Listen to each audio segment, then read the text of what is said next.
As you can possibly see in this, it's snowing still. It's what, the 9th the 9th of May, and this weather just isn't going to quit.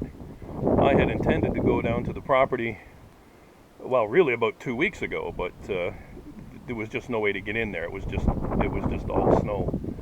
So tomorrow's the big day, but in the meantime, this video will be for this weekend because I'm not going to get back until very late tomorrow night, and there's just no way I'm going to get a video edited and put out. So let's have a quick look at what's going on for today, and then tomorrow I'll be taking you with me in order to see what that property is really like down there, and if we can even get to it. Close look at this. There's not really any need for that. But a couple of days ago I was out with the dogs, and Timber found this moose head. Well, actually he found the whole moose, but there wasn't much left of it. The wolves had got it, and he found it just on one of our walks. So we dragged it home, and the reason we did that was for the antlers, and it's complete. And I wanted to keep them in, here, hang on.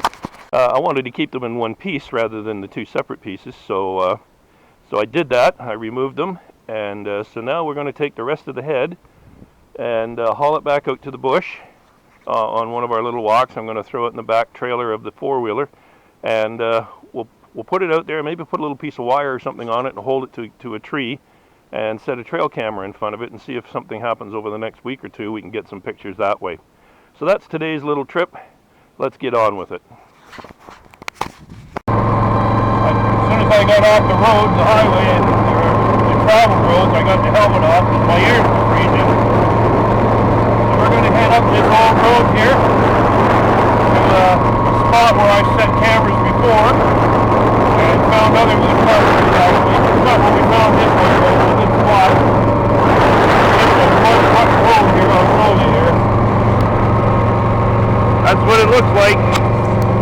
Not much, but not a whole lot of, it's a dead end, so not many people come up here. So I'll carry on. I'll bring you back when we get up to the other end of it where we're going to put out our trail camera. And a lot of moose and carcasses and stuff up here. There's never a time when he doesn't find something. Well, you're going to bring it with you? You can't leave it there. Alright, well, we'll get it on the way back. Come on. The old head, and I've wrapped a piece of wire around it, good and snug, and I'm going to wire it to a tree so that the wolves or whatever don't drag it away before I get a couple pictures of it. Hopefully. That's the plan. We'll see if it works. This trail camera I've ever had. I bought this about 10 years ago. And as soon as I bought it, this is a Moultrie. They don't even make this model anymore. This is old, as I mentioned. But I made this steel box for it when I first started putting it out, partly to keep it from being stolen and mostly to keep it from being chewed up by the bears. And this thing has been out there for 10 years. It's been chewed on, banged on, bent on, trees dropped on it, and I accidentally ran it over with the four-wheeler once. But you know what? It works pretty darn good. And as you can see, the camera is still intact, and it's still working good. Not very sophisticated compared to the new ones, but keep it simple, keep it working. So what we're going to do is we're going to take the cordless drill here, and I think the lag bolt is down, no, the lock is down in there, the padlock. What I do is I run a lag bolt through this hole here, right down there, into the tree, and it lags this case right to it. Then when I put the camera in, close the lid and padlock it, you can't get to the bolt to undo it, so it's pretty secure. So that's what we're going to do. I'm going to wander in here. Let me get turned around here.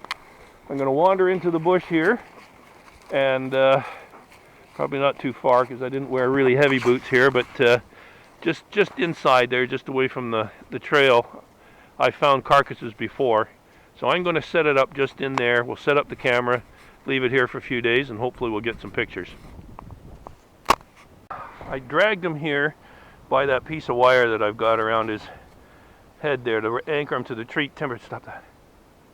And the reason I dragged him in here, well, partly because it's fairly heavy and kind of raunchy, but it leaves a good scent trail from along that main path up there and right into here. And we're probably about 60 yards in. So I'm going to leave him right there like that, and then sinking here.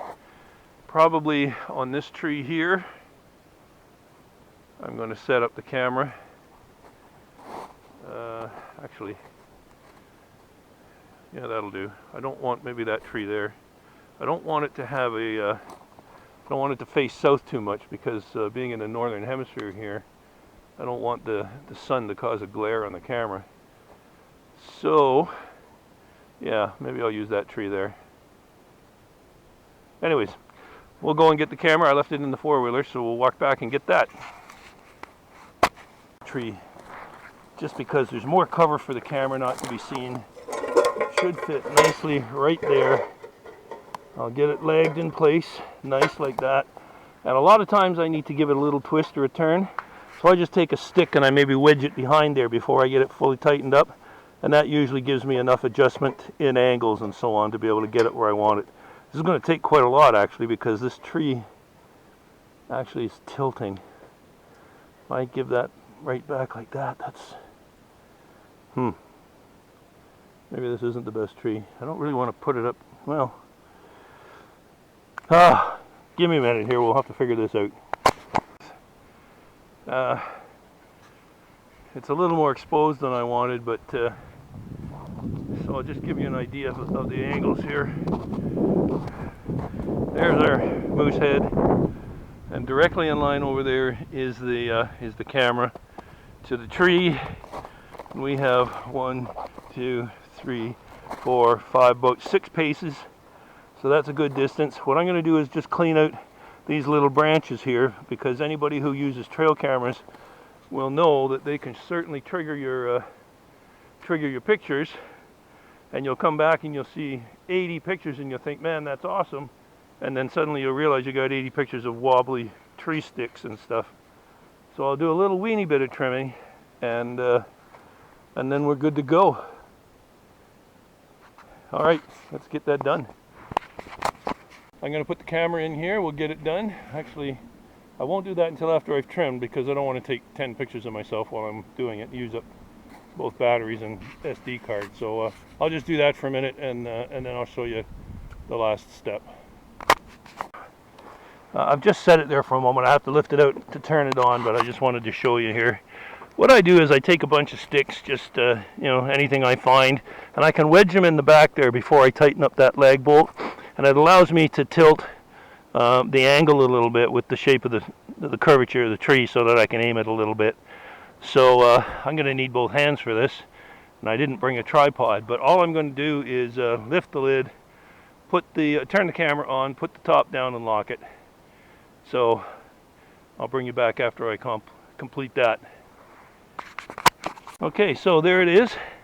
It's turned on. You can see the padlock hanging on the side there.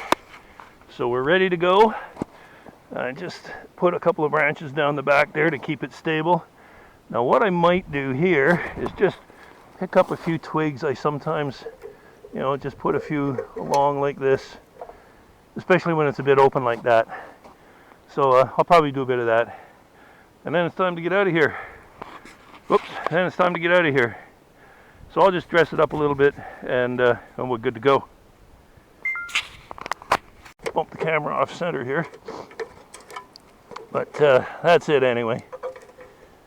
It's not going to be here for very long. A lot of times these things are out here for days, if not actually weeks, but this one won't be.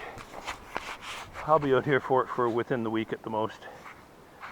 So that's it, we're out of here. We're heading home. Got my trusty sidekick leading the way. Plus it helps tire him out, which probably won't tire him out, but it helps.